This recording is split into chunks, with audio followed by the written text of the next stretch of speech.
I really think that we've just been able to encapsulate the amount of difference in not only in my voice but in the kind of person I've become over these past 2.5 years. There are moments in life when a single glance says more than 1,000 words. On a spring afternoon in 2012, millions of viewers watched a teenage boy walk onto the stage of Britain's Got Talent. Before he sang a single note, the audience had already decided who he was. So had one of the most famous judges in television history. He was overweight. He looked painfully shy. His shoulders were hunched as though he had spent years trying to disappear into the background. Standing beside him was his cheerful classmate, Charlotte Giaconelli, smiling with the confidence he clearly struggled to find. Then came the look. Simon Cowell barely tried to hide his skepticism. It was the kind of expression many people recognized immediately. A silent judgment formed before a single word had been spoken. The audience laughed nervously. Some rolled their eyes. Others assumed they already knew exactly how this audition would end. But sometimes, the loudest statement in the room is made by someone who doesn't speak at all. Because less than 2 minutes later, the same room that had quietly doubted Jonathan Antoine would rise to its feet in complete disbelief. Have you ever been judged before anyone gave you the chance to prove them wrong? Stay with us, because this isn't simply the story of a teenager who stunned Simon Cowell. It's the story of what happened after the applause faded, and the invisible battles that almost no one ever saw. Long before the standing ovation, before the record deals and worldwide recognition, Jonathan Antoine was simply a quiet boy growing up in Essex, England. His childhood wasn't defined by fame. It was defined by silence. School should have been a place where curiosity flourished and confidence grew. Instead, it became a place where Jonathan often felt different. His size made him an easy target for bullying, and his naturally reserved personality only made him withdraw further into himself. While many children learned to express who they were, Jonathan learned something else. He learned how to disappear. The cruel words of classmates lingered longer than anyone realized. Every hallway became another reminder that looking different often meant being treated differently. For many young people, those experiences leave scars that cannot be seen. Jonathan carried those scars quietly. But hidden beneath that quiet exterior was something extraordinary. Music. Unlike the playground, music never judged him. When he sang, the anxiety that usually surrounded him seemed to dissolve. Notes became emotions. Melodies became conversations he couldn't have with the outside world. While other teenagers searched for popularity, Jonathan found comfort inside classical music, an unusual passion for someone his age. It wasn't long before a teacher noticed something remarkable. This wasn't simply a pleasant singing voice. It was a rare operatic tenor. Teachers who heard him recognized that this kind of natural ability appeared only occasionally. His voice possessed unusual maturity, emotional depth, and technical control that seemed almost impossible for someone so young. Opportunities quickly began appearing. At just 14 years old, Jonathan auditioned for some of London's most respected music conservatories. One after another, he impressed experienced professionals who had spent decades listening to aspiring singers. Acceptance letters followed. For a teenager who often questioned his own worth, those letters quietly whispered something he had rarely believed. You belong. Eventually, he chose the Royal Academy of Music's Junior Academy, where his extraordinary voice could continue developing under professional guidance. To the outside world, it looked like the beginning of a perfect success story. But success rarely erases insecurity.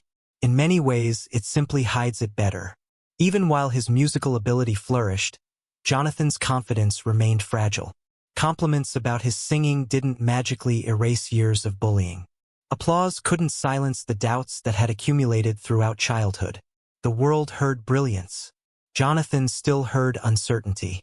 It was during these years that another important friendship continued to grow. Charlotte Giaconelli wasn't merely another student. She became someone Jonathan trusted completely. Their friendship was built on mutual encouragement rather than competition. They understood one another in a way that made performing feel less frightening. For Jonathan, singing beside Charlotte meant he wasn't facing the world alone. That detail would become far more significant than audiences ever realized. When the opportunity came to audition for Britain's Got Talent in 2012, the pair decided to perform together. Neither of them could have imagined what would happen next. The show itself had already become famous for discovering unexpected talent. Millions tuned in every week hoping to witness ordinary people accomplish extraordinary things. Jonathan and Charlotte were simply one more act waiting backstage. At least that's what everyone thought. As they walked toward the judges, Jonathan looked visibly nervous. His voice during the introduction was almost inaudible. Simon Cowell asked questions that seemed routine enough, but his facial expressions revealed growing doubt. The contrast between Jonathan's shy demeanor and Charlotte's outgoing personality seemed almost awkward. Then Simon asked about their dream. Jonathan quietly admitted he wanted people to hear him sing. There was nothing dramatic about his answer. No grand speech, no attempt to impress. Just honesty. Yet honesty often sounds fragile when spoken by someone lacking confidence. The audience sensed it. So did the judges. Then the music began. The opening notes of the prayer filled the theater. Jonathan took a breath, and in an instant, everything changed. The voice that emerged didn't seem to belong to the timid teenager standing on stage moments earlier. It was rich, powerful, emotionally mature, and astonishingly controlled. Every note seemed to erase another assumption people had made about him. Simon Cowell's expression transformed almost immediately. The skepticism vanished. In its place appeared genuine astonishment. The audience that had quietly questioned the performance erupted into applause before the song had even finished. For one unforgettable moment, appearance no longer mattered. Only the music did. But while millions celebrated what looked like the beginning of a fairy tale ending, almost nobody knew that Jonathan Antoine was already fighting battles far deeper than stage fright. The internet remembered it forever. Within hours, clips of Jonathan Antoine's audition began spreading across social media and news outlets around the world. Millions of people replayed the exact same sequence. The nervous teenager walking onto the stage, Simon Cowell's doubtful expression, and then the breathtaking transformation that followed with the very first notes of the prayer. It became one of those rare television moments that crossed generations and borders. People weren't simply sharing a performance. They were sharing a lesson. A reminder that first impressions are often the least accurate. Overnight, Jonathan became known as the teenager who silenced Simon Cowell. It was an irresistible headline. Newspapers praised the extraordinary voice hidden behind an unassuming appearance. Television interviews followed. Radio stations wanted to hear from him. Fans from every corner of the world flooded the internet with messages of encouragement. For a young man who had spent years trying not to be noticed, the sudden attention was overwhelming. Yet behind every headline celebrating an overnight success was a reality that had taken years to build. Jonathan hadn't become extraordinary in 2 minutes. Those 2 minutes simply introduced the world to talent that had been quietly developing for most of his childhood. As Britain's Got Talent continued, Jonathan and Charlotte advanced through the competition together. Week after week, audiences eagerly waited to hear what they would sing next. Their performances combined classical technique with genuine emotional connection, something increasingly rare in television talent competitions. Unlike many contestants, they never relied on elaborate staging or dramatic tricks. Their greatest strength was authenticity.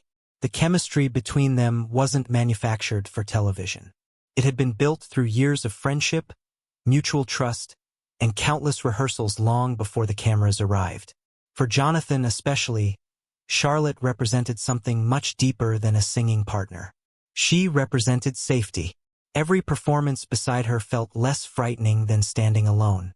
She understood his anxieties without needing lengthy explanations. When nerves threatened to overwhelm him backstage, Charlotte's familiar presence became an anchor. Few viewers recognized how important that support truly was. The world saw confidence growing. Jonathan often felt anything but confident. As the competition progressed, another unexpected opportunity emerged.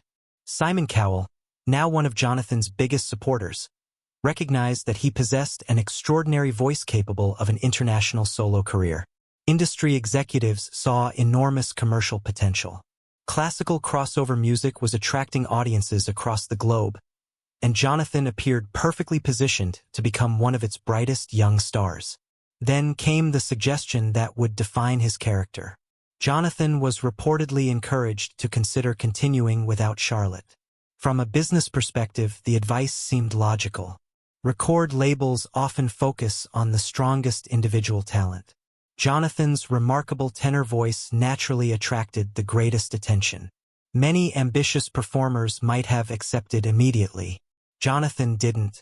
He refused to abandon his friend. For him, loyalty mattered more than commercial strategy. He insisted they continue together. It was a decision that surprised many people inside the industry, but it revealed something audiences had already sensed. Jonathan's success had never been about fame alone. It was about gratitude. He hadn't forgotten who stood beside him before millions of strangers began applauding. Sometimes the strongest people aren't the ones chasing every opportunity. They're the ones who refuse to leave others behind. Eventually, Jonathan and Charlotte finished as runners-up in Britain's Got Talent. They didn't win the competition, but in many ways they won something far more valuable: public affection. Record companies quickly offered contracts, and the duo signed a major recording deal.